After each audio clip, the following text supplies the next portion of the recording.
Very pleased and would give a warm welcome to David Cleveland.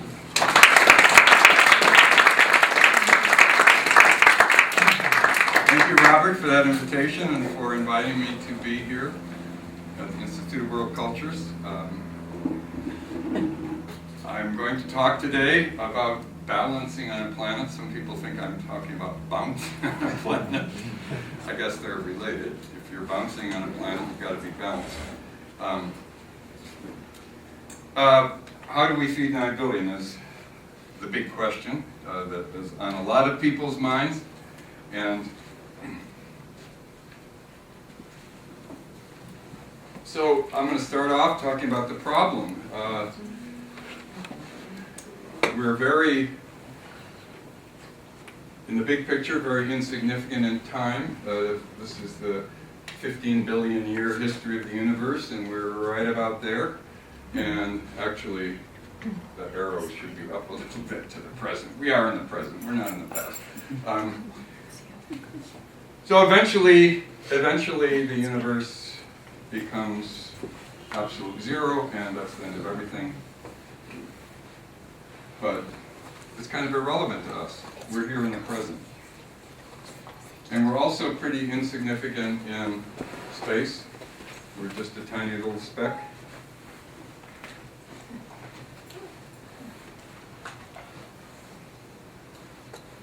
So the point is that we just have this one planet in space and time, in a very small part of space, in a small part of time.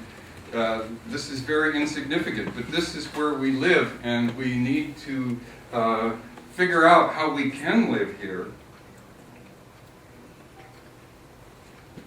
and how we're going to feed 9.3 billion or whatever. This is just an estimate. We don't know how many people there are going to be by 2050. We passed the 7 billion mark just recently, a couple of years ago. So who will get to eat what is a question. You can see here 2 very different kinds of eating. And how will we grow what we eat, and what will it cost? What will it cost in social terms, economic terms? What will it cost in environmental terms? What's the solution to this problem? Well, the Neolithic solution is the supply side solution. In other words, as demand increases, as population grows, as food consumption grows, the Neolithic solution is to increase supply.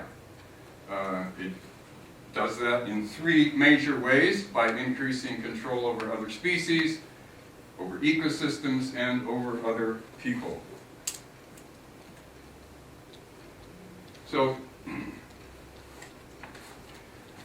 this is my little diagram of different agricultural revolutions. Starting with the Neolithic, that's of course the domestication of plants and animals, which started about 13,000 years ago, and had a long history before that, but finally domestication about 13,000 years ago.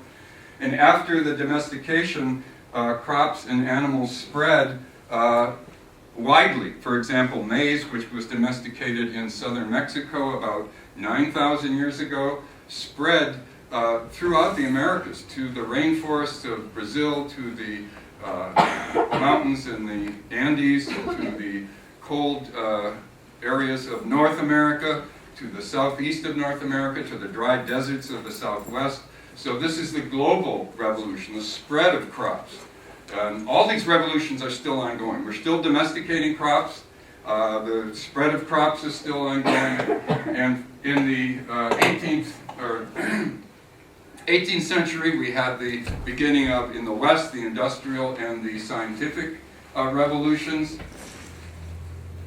which increased our ability to produce food dramatically through such things as the Haber-Bosch process, which allowed us to use fossil fuels to fix inert nitrogen from the atmosphere, to fix it into reactive nitrogen, into ammonium, that could be used by crops And today, for example, about half the protein in the world, including half the human population, is only possible because of the nitrogen that's been fixed through this industrial process.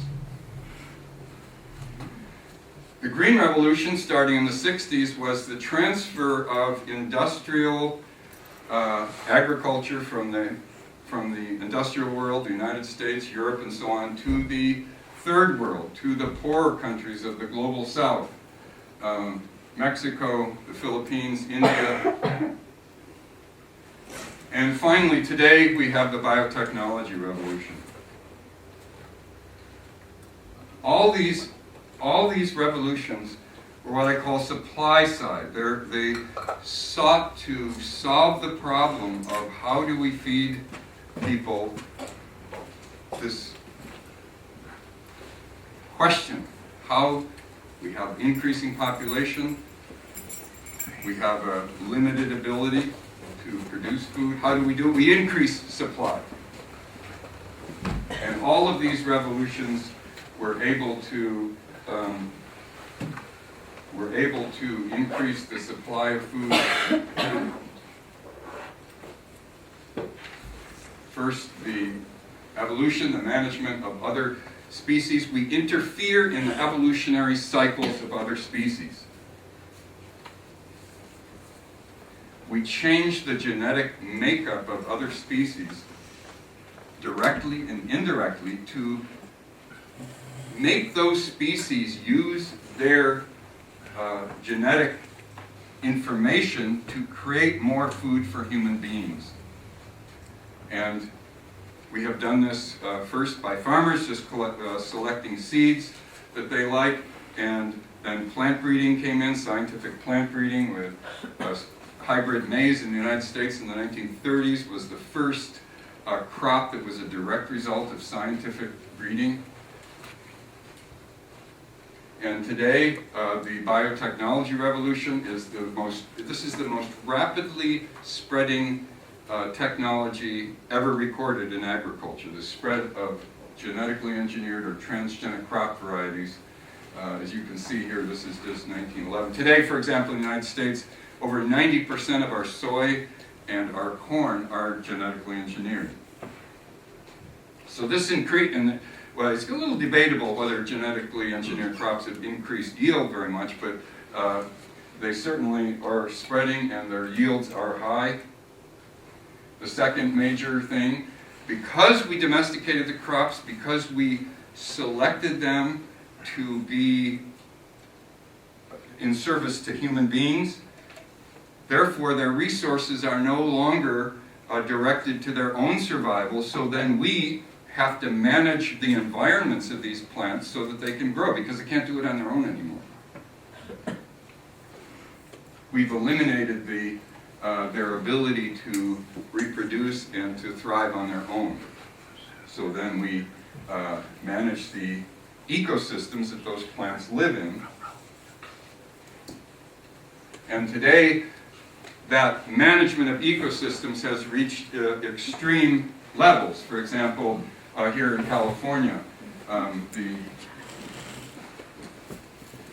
80% of all the water in California that's extracted is used for agriculture, and this is true worldwide. About 70 to 80% of all fresh water used by humans is used to grow crops. And we, as you can see on the map a little bit, we've created this huge plumbing system in California to move water to where plants grow. So we've really dramatically interfered in the ecological processes of our planet in order to produce our food. And finally, the third Neolithic strategy was to manage other people. So we have societies that have been organized to increase food production. One of the, of course, slavery is an example of that, which we know from the beginning of our country. Centralized hierarchical systems that are created to extract more and more food. And of course, along with those social systems go cultural systems When we worked with the Hopi tribe in Arizona, for example, almost everything that Hopi do is related to agriculture traditionally, and everything is also related to religion. Their agriculture is their religion. So the tremendous change in human beings, technology, of course, was used to create more control over nature and became more control over people.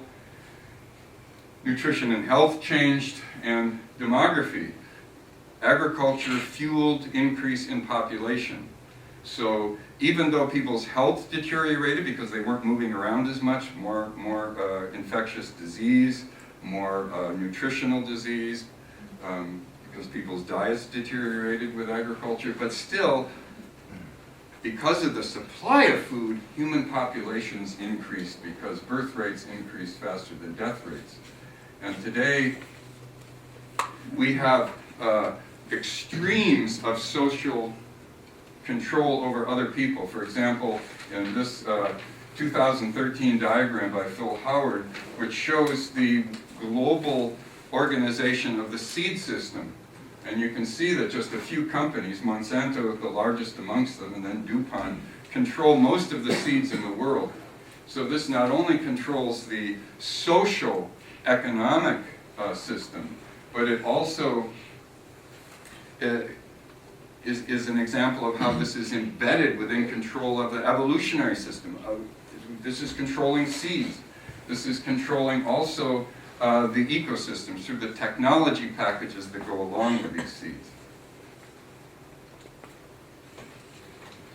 The result of all this Neolithic strategy.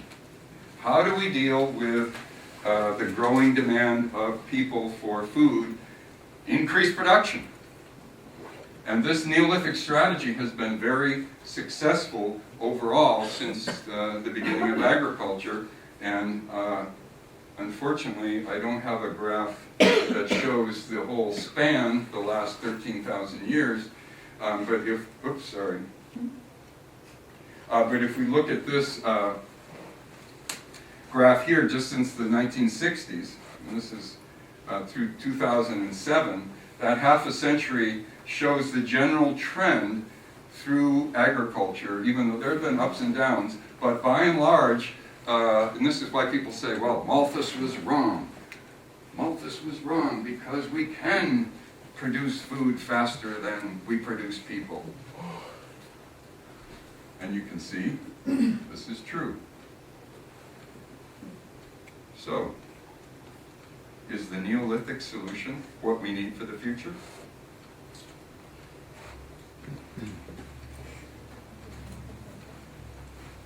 The key issue here is whether the future is going to be similar to the past.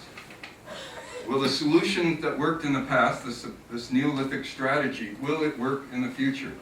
And I suggest that the future is going to be very different than the past. We're entering a period which geologists have been calling for the last few years the Anthropocene.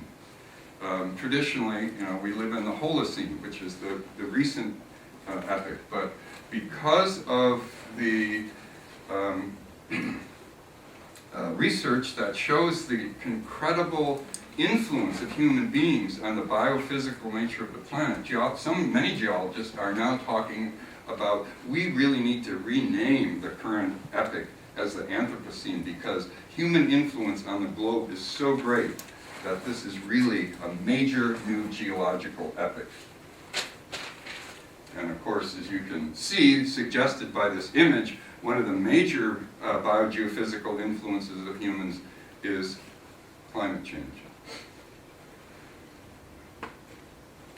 Oh, by the way, if you have questions when I'm talking, feel free to ask me. You don't need to wait for all these questions at the end. If there's something that comes up and you want clarification, just raise your hand. That's easier to deal with it on the spot. So. I have a question. Yes. So. What's your name? Sienna. Sienna. So, would a succinct definition of Anthropocene be human influence on the globe? Yeah, a biophysics, because this is a geological thing, but it has, as I'll talk about, it has many other I mean, this has become a hot topic, and so anthropologists and sociologists and economists are all talking, having conferences about what's the Anthropocene mean for economics, and but it's original. It's a geological term. Yeah. Okay, thank you. There's another term you used, I think it means stone. Oh, Neolithic? Yeah, Yeah. it means new stone. Neolithic. It means new stones, and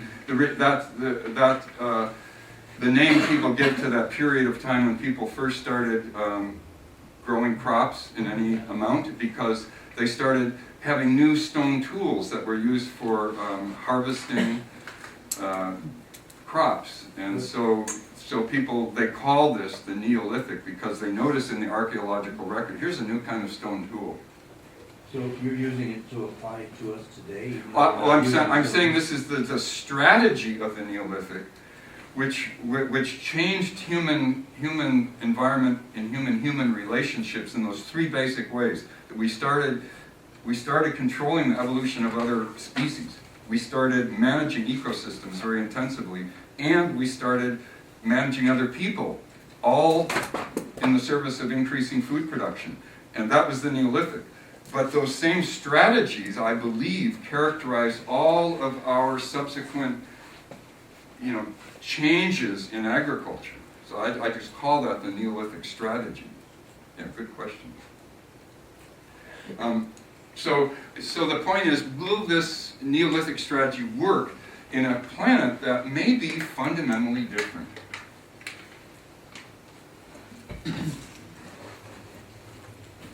This is actually a graph from the 2007 IPCC report, the fourth report, the what is it called? International Panel on Climate Change. I get so used to using acronyms, you forget what they mean.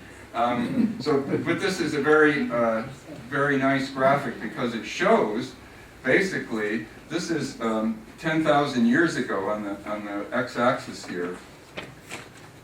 And this shows the atmospheric concentrations of the three major greenhouse gases over the last 10,000 years. In this graph, this is just a little, this inset shows an expanded version of what that graph looked like over here.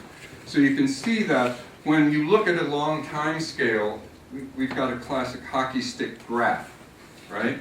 When you look at the shorter time period, the slope isn't as steep, but you can still see that this is an exponential increase here. And so there seems to be, if this is all the information you had, it would be hard not to conclude, based on this, that human beings have been the major cause of greenhouse gas emissions in the last millennia.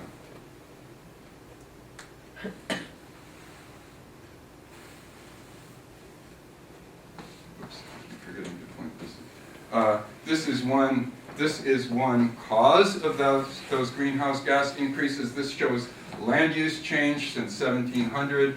The in red and the pink areas are the agricultural areas, and you can just see, just looking at this graphic, you can see how much the area of the earth that has been given over to food production has increased. And the green areas? The green areas are forests. You can see the key down below, savanna and so on. So it's mainly by conversion of those areas into the red and the pink, the agricultural areas. And of course, oftentimes this involves removing trees and shrubs and replacing it with annual crops. And so all the carbon that's stored in the roots and the above ground biomass of those plants then goes into the atmosphere.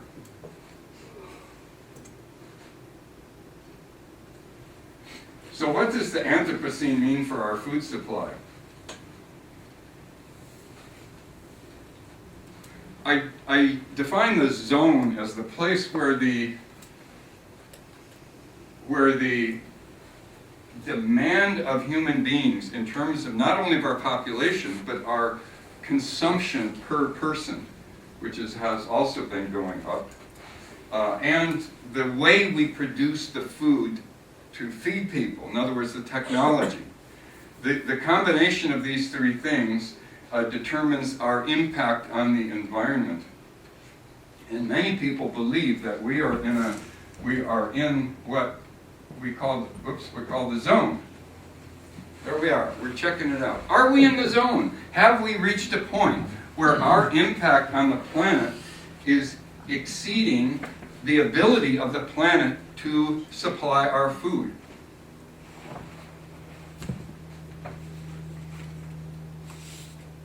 This is a big question in the Anthropocene because we have had such a huge impact on the planet.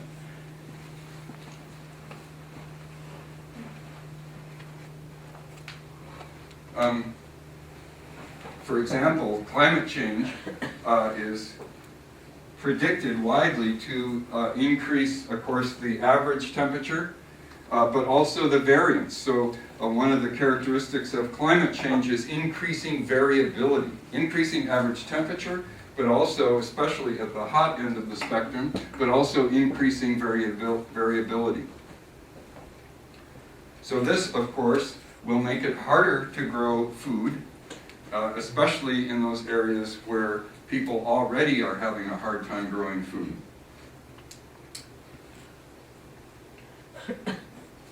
And the demand, one of those hockey stick graphs of increase in atmospheric concentration of greenhouse gases, those hockey stick graphs over the last years also look a lot like our population graph. As you can see, this is super exponential growth. Well, isn't that going to actually answer the question though? Because as all of these graphs are going up exponentially, and then we reach the carrying capacity of the Earth, then that graph is not going to keep rising, and presumably the others aren't either. It's all interrelated. Yes. Yes. I guess, no, that's a good point, because most people would say, looking at these things, this can't go on forever. Can this go on forever? So, I mean, isn't there an assumption here, this 13 billion people, that may never happen?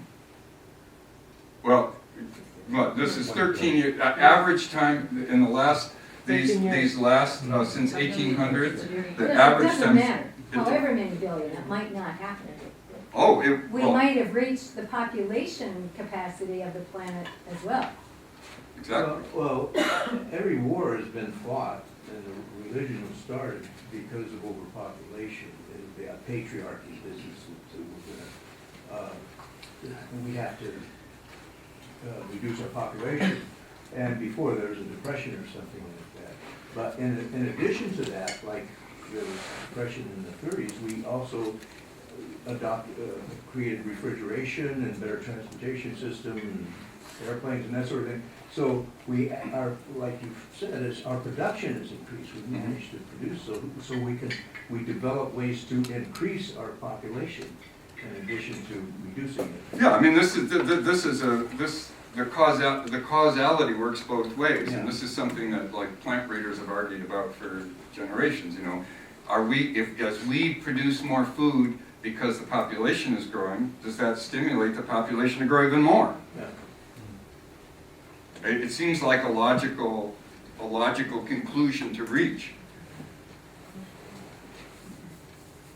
When we think of our purpose of getting married and to have children. Maybe we need to redefine the purpose. This is part of my mega point, is that in the Anthropocene we really have to reconsider some of our basic assumptions. Yes. Could you expound? Before you were saying how the plants can't grow on their own, and I know it's like soil depletion, and they've been, especially GMOs, of course, but like, is that what you were talking about? Or other plants? Can you like elaborate on like why? Well, my favorite example is a corn plant. If you have an ear of corn contains about 400 seeds. When you're in the field, as we've been in Mexico, sometimes at the end of the harvest, farmers miss some of the ears, and it starts raining in the winter, and So you're walking through a field and you see this ear of corn, and all the 400 seeds are germinating. And it's there, and how many of those seeds are going to produce seeds themselves? None of them, because they're just 400, they can't. There's competition for resources. It takes people to take those seeds and plant them. Mhm.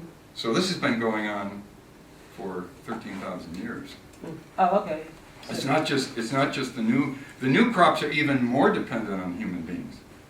So it's not inherent in the plants, it's more like, you're just saying the strategy involved in getting Well, because plants, when a plant, for example, what do plants photosynthesize? So they take carbon dioxide from the atmosphere, they take sunlight, and they put the energy from the sunlight into carbon bonds in carbohydrates that we can eat, sugars and starches that we can eat. But that means that the plant isn't using that energy to produce more leaves, to Okay. produce more roots, to... So we're stopped with cut it off at the pass. Yeah, we're just saying, okay, this plant's producing all those resources, but we want to eat them. Oh, yeah. So let's make that plant make more what we want to eat. And in return, we'll protect that plant, we'll feed it.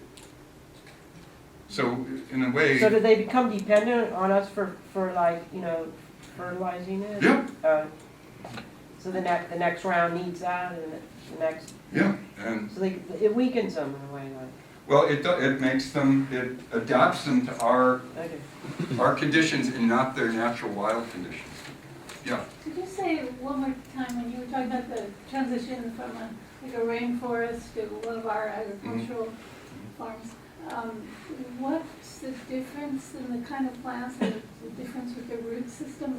Well, when you have like trees growing, there's a lot of carbon stored in the biomass in the root system, and the trees are there more or less permanently. But when you come in and you clear, as we have through much of North America, we've cut down the forests. I mean, this whole the whole East Coast used to be forests. And we've cut all those trees down to plant corn and soybeans and strawberries and whatever. And so all that biomass now is up in the air because the annual crops have very little carbon compared with the native vegetation. And also, what we do with conventional agriculture, we're tilling the soil. So all the carbon that's stored in the soil is exposed to oxygen, which increases the microbial activity. And so as typically when you start farming, you clear the trees and there's so much carbon in the soil, and as you farm it, the amount of carbon in the soil goes down, down, down. So we're putting that carbon up into the atmosphere. And some people have even tracked the beginning of anthropogenic climate change to the beginning of agriculture, because they're saying a lot of land clearing went on as farmers started spreading out and they started clearing land. And so we really started, it wasn't just the Industrial Revolution, it was the Agricultural Revolution that really began anthropogenic climate change. And you can see here, this makes the point that when I showed you those maps, this shows that most of the population growth, given current demographic trends, most of the population growth in the next 40 years or so is going to be in those parts of the world that already are challenged with producing food, and those parts of the world like Africa, like South Asia, Western Mexico, that are also going to be heavily impacted by changes in climate, which will make it even harder to produce food. But not only is population increasing, this graph shows population is this horizontal line here. These are per capita increases in different foods. If people were not increasing the amount that they ate, these lines would all be flat. So what the increasing slope of these lines mean is that not only are the number of people increasing, but the amount of food that each person increases or eats is increasing. And one of the things that drives this, of course, is the increasing consumption of dairy, especially in places like India, increasing consumption of meat, especially in places like China. Do you know what your source was for that? Yes, it's an article by Rie et al., published last year. I try to put those in the slides, but I didn't always get to them. But I'll email me, Jerry, and I'll send it to you.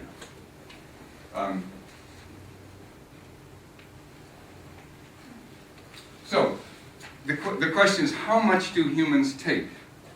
And this is a great graphic here. What this shows is this plots the metabolic rate for mammals, and so it shows this didn't quite. This shows the mass of animals, and this shows their energy use. These are a log graph. So in other words, this shows a pretty linear relationship, and so as the size of the animal increases, the amount of energy they use per animal increases naturally. Until we get to human beings, and then we see something very interesting happening, which is that even though, of course, all human beings' size remains the same, the range of energy per capita increases dramatically here. The median level of energy in industrial countries is 10 times greater than what would be expected for a mammal of our size. What do they People. attribute that to? Fossil fuel Oh, I see. is one major thing. People in countries near the top, in other words, like the United States, we use the energy equivalent to 2 adult sperm whales. If we use this, in other words, the amount of energy per capita that we use is about the same as 2 sperm whales would use. So, how long do we have to figure out the solution to this, to being in the zone, to being in Anthropocene and being in this zone where it seems that human demands are actually beginning to, or have for a bit of time, exceeded the ability of the planet to provide food sustainably? I mean, we're still providing food. The question is, are we deteriorating the planet as we do it? Are we, for example, by over-irrigating, salinizing farmland, are we mining fossil aquifers so that water is no longer available? Are we killing off huge sections of our oceans, including here off the coast of Santa Barbara with our industrial agricultural effluents that flow down our creeks into the ocean? So is this, are we in the zone? And if we are, how are we going to solve it? How long do we have? This is a nice little parable. Everyone 4 days. read this and see what you think the answer is to It's this. the 4th day, right? Or actually before that.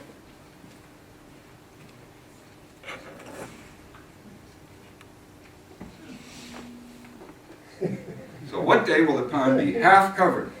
Oh, half? That's the question. The second day. Because they're going to wait until all these animals got together. And they said, this kind of reminds me of the COP conference in Warsaw. All the heads of state, all the delegates from around the world get together and say, wow, we got this climate change, it's kind of a problem. What are we going to, well, let's see, we shouldn't do anything too much right now. Let's just, we'll wait. They have six days. We'll wait. 6 days. Yeah, okay. So, Because you double it, you double each number, on the 6th day they have 16 lily pods. That's half an It's asking when they meet together to resolve the problem. So 10. day 29. That doubled it. On day 29, the pond will be half full. This is the nature of exponential growth, is that it doubles for every time period. So if you have exponential growth, that means day 1, this is another famous parable, is the parable comes from different Asian countries like Vietnam, where the parable is that somebody has this bet, and they say this fabulously rich king owns, you know, just like millions of hectares of rice. And someone bets him, and they say, oh, what about this? And he loses the bet. And so to pay off the debt, he has to put one rice grain in the first square of a chessboard, and then he has to double that in each square. And by the time he gets to the last square of that chessboard, those 64 squares, it's more rice than he could grow in 1,000 years in his kingdom. This is the nature of exponential growth. And our population has been growing super exponentially. Today, our consumption of food, especially animal products and refined sugars and so on, is growing exponentially too. So you take exponential growth in population and you multiply it by exponential growth in consumption, and you get super, super exponential growth. This is the nature of exponential growth, and this is why it's probably not a good idea to delay. Because you only have one day left. Only one day. Oh gosh, we should have started earlier. Bye-bye.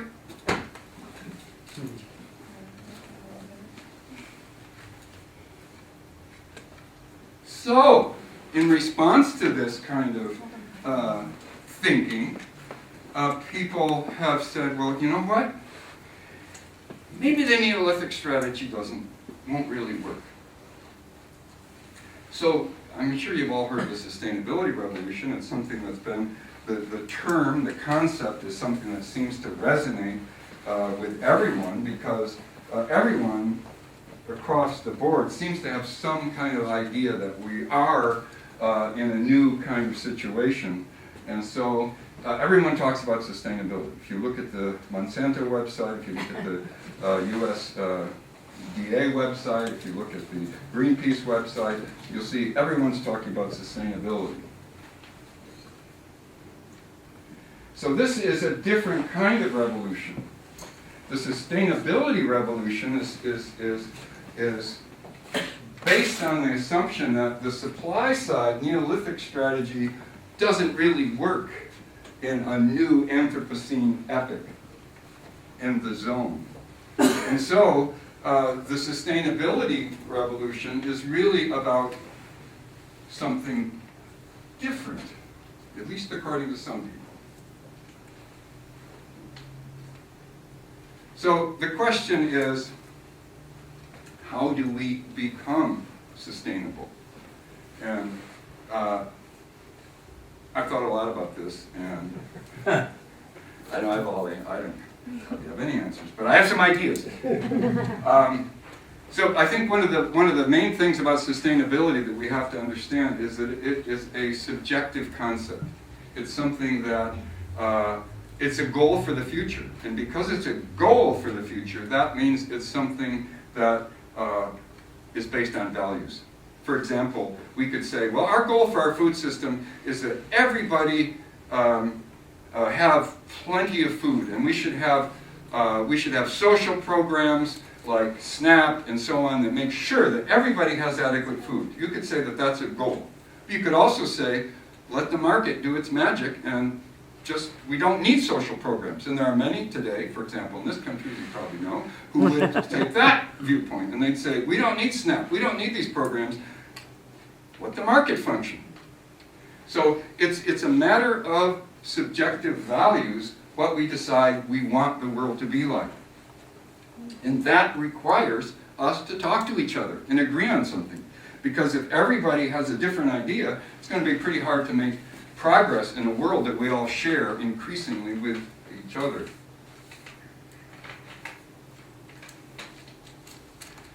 But just as important as making the definition, of agreeing on a definition, at least at some level, is that we need to be able to measure it. Because if we decide that we want to do something to reach a goal, and we need to know if what we do is actually getting us toward that goal.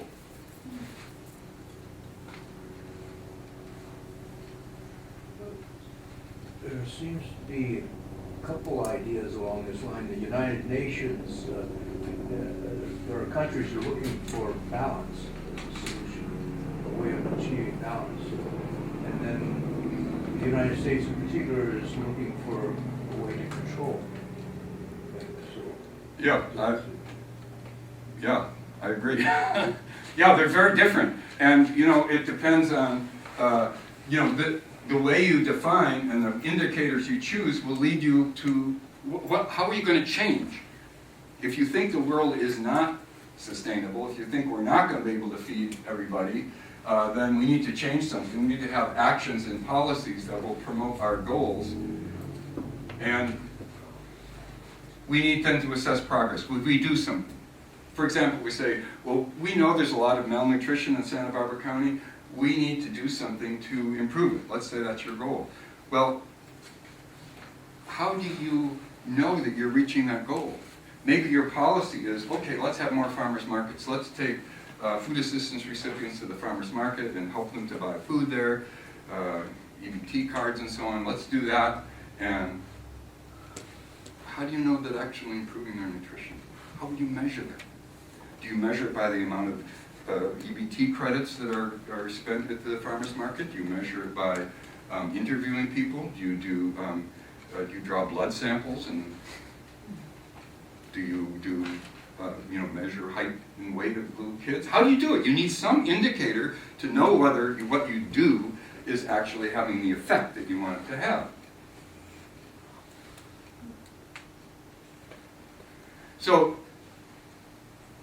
that's kind of the basic idea about sustainability. The thing that makes it so difficult, even more difficult, is that people think about it in very different ways. And I've divided this into 3 different emphases: economic, environmental, and social. And for example, which emphasis you give to sustainability will determine who you think ought to be in charge. The mainstream, this is in other words, the people who run our world, believe in the economic emphasis, and guess who gets to make the decisions? The economists. It was the economists or the corporations that you pointed out earlier. Well, yeah, I mean, the economists run the corporation, so yeah, no, good point. The other emphases would say, for example, with an environmental emphasis, you would expect we can't let markets figure out how to do things because we know they're screwing things up. We need to protect the environment, so we need scientists to say, well, this is how much water you can take out of this aquifer. This is how much fertilizer you should be putting on these crops in order for this field to be producing food into the future. If you're a social emphasis, then you're thinking that the communities, the people need to be making decisions. We need to empower the citizens of the world to decide for themselves what is the best way forward. So these 3 different emphases, and I'm sure you can think about things that you've heard people suggest about solutions to the food problem, and think about what kind of assumptions are they making about who should be running things. Here's just a quick example of some of these assumptions. If this is the way the world is set up right now, in the first world, the industrial world has most of the power and very few people, relatively, while the third world, or the global south, has most of the people, but very little of the power. So the solution that like the United States, European Union, and so on, the solution they have to the world food crisis is a trickle-down solution, because they assume there is no limit to resources. We can just produce more. They're still clinging to the Neolithic solution. We can produce more food. So there's no need for anything else. But if there is no trickle-down solution, then we need to have something quite different. Self-determination, revolution, redistribution of power in order to feed everybody, if the resources are limited. So you can see that if you think through the idea of the Anthropocene, it also forces you to think through these assumptions of the mainstream way the world works, which we are used to as fish swimming in water. It just pervades everything. Since the last time you heard a news article saying, "Oh my gosh, the growth rate is increasing in our economy. This is terrible." You ever heard that?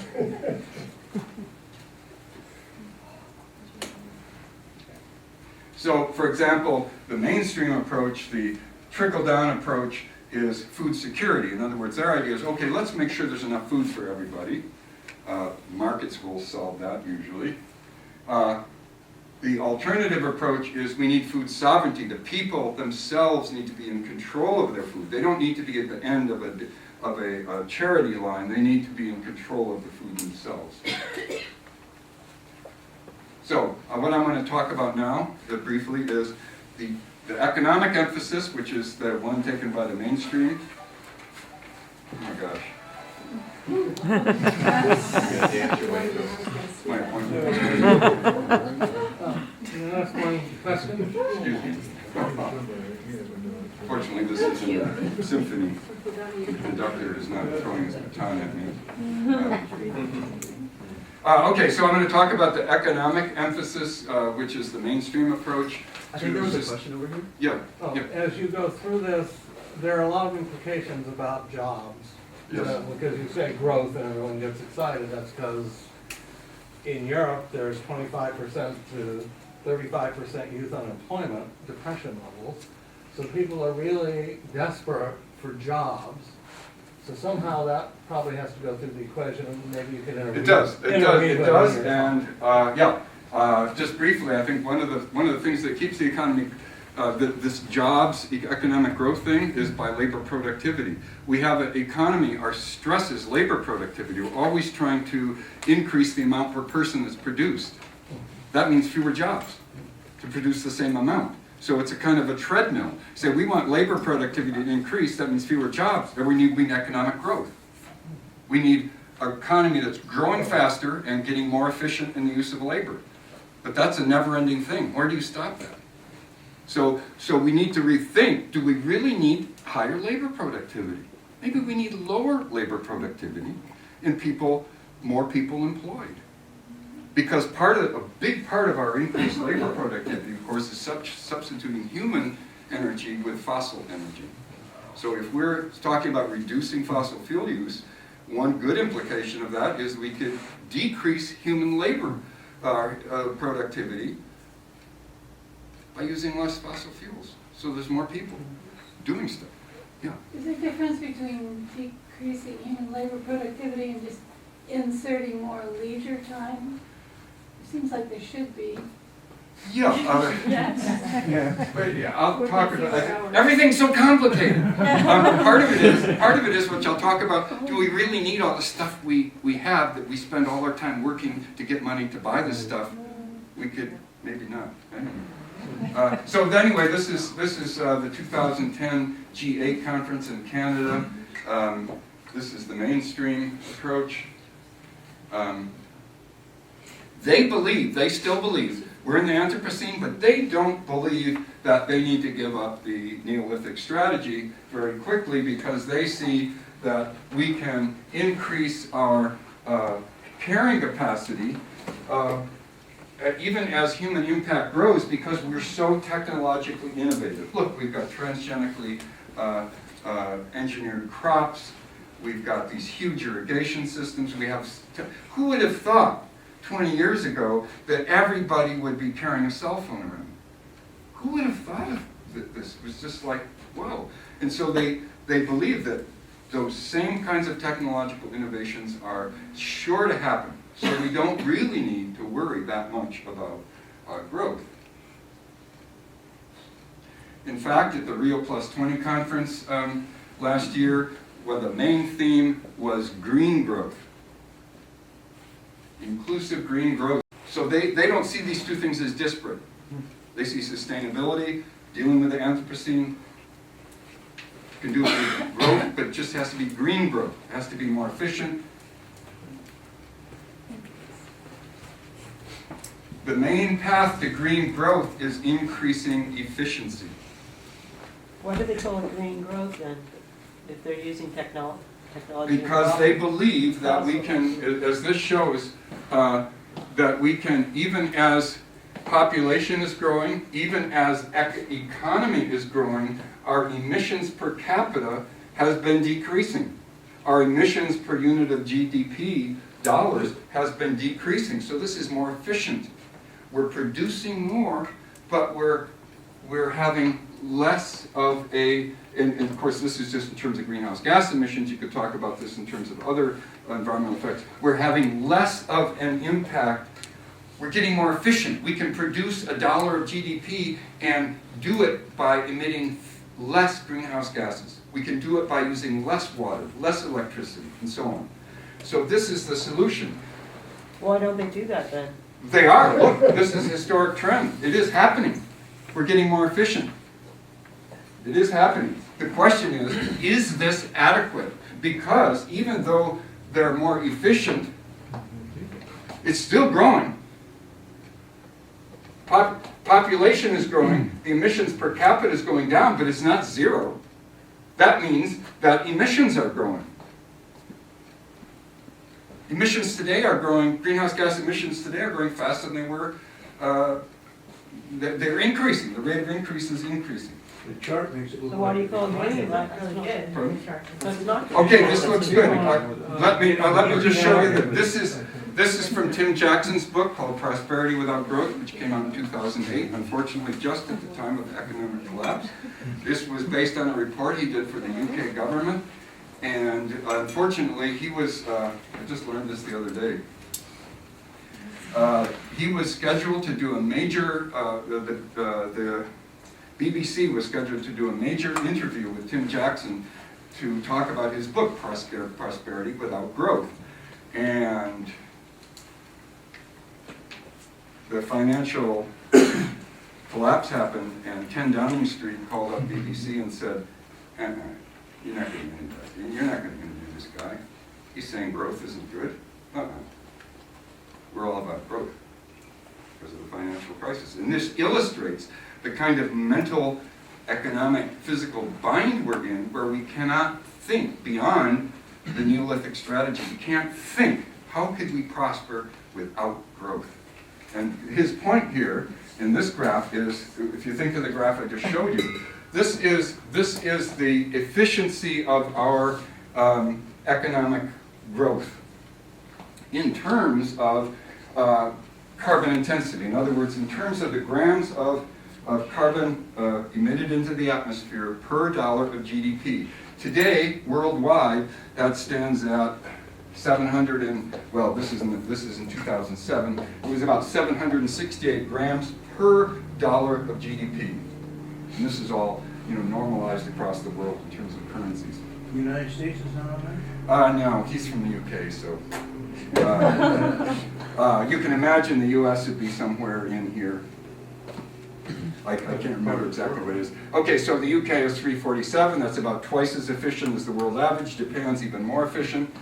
But then his point is these scenarios. If the world population grows to 9 billion people and the same level of growth, which is about 2% a year, continues, and we were going to meet the 400 part per million goal of atmospheric concentration of greenhouse gas to avoid catastrophic climate change, then we would need to increase our efficiency, decrease our carbon intensity only 36 grams per dollar of GDP. And if you consider social sustainability, if you consider equity, if you consider that we shouldn't just depend on trickle-down, that we should actually encourage the growth of the economies of the poorest countries, then that means, and that's not saying they would have the same income, that's just saying their income would be growing at the same rate. We would need to increase efficiency so that we only emitted 6 grams. That's like 120 times more efficient than we are today, and as you saw in the last slide, we're increasing our efficiency. This is physically impossible. It's getting to the point of being a perpetual motion machine. You can't produce stuff without also producing emissions. You can't do things without having an effect. So the basic conundrum is, if we are in the Anthropocene, if we need to keep, 400 parts per million, Jim Hansen says 350 parts per million. Bill McKibben, 350. If we go over that, game over. So this is a conservative estimate. So if we really want to do this, Tim Jackson says, it just seems indisputable that we need to figure out how to stop physical economic growth. Yes? Okay, I've worked around the food system a bit, and one thing I don't see in these graphs at all, while we talk about efficiency in production, the amount of wastage in the food system is unbelievable. I grew up in Minnesota, the days on the farm where people grow their crops and canned them and everything else. As far as retention of what was grown was much higher. Today, the chain of restaurants, for instance, in Monterey, we figured that almost 30 to 40% of the food was thrown out. It wasn't even used. The amount of food that's lost in the production cycles and everything is horrendous, okay? And so... You're stealing my main points here. No, I agree, that's absolutely true. The FAO came out with a report 2 years ago that estimated worldwide we waste about 35% of all food. All food. Yeah. And in our country, the industrial countries, we waste most of it at the the retail and the household levels, but also at the field level. They don't even track that in this country. We don't even know how much food is wasted in the field that gets plowed under. In the third world, most of the food is wasted at the production level and the storage level due to pests and so on. But yeah, that's a huge thing. And think that every pound of food that's wasted is also all the water, all the oil, all the soil, everything that takes to produce that is also wasted. What about the production of things like wine and tobacco and coffee and stuff that's not really food? Yeah, Takes up I mean, a lot that's, of- in California, for example, one of our biggest crops is strawberries, and we export a lot of this to Asia. So we're exporting, our vanishing water supplies are being exported to Japan, to Korea, in our strawberries. Strawberries are greater than grapes? I don't know, but we don't export grapes. We export wine, yeah. We export wine. Yeah, I'm just saying, yeah, I mean, that's a good point. I mean, do we have at some point, you see, this is the difference.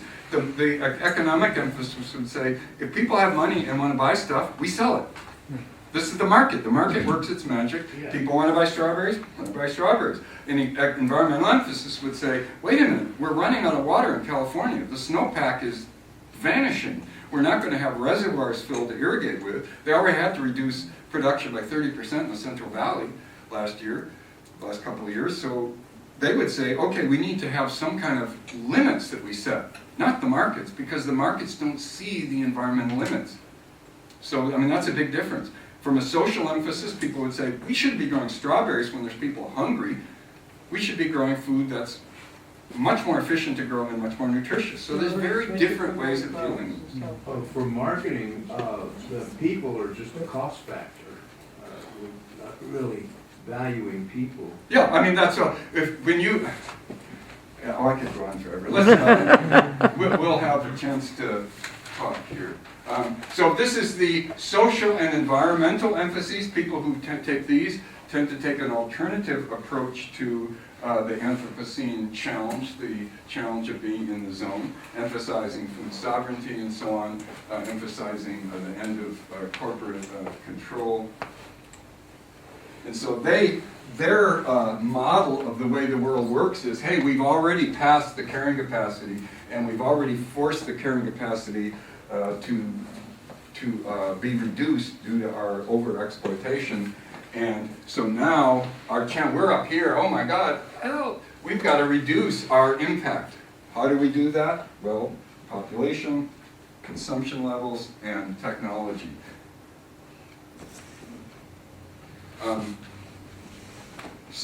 As this gentleman just said, one of the ways to do this is to decrease consumption. There seems to be plenty of room to decrease consumption. This is one of Tim Jackson's points, without really depleting our quality of life.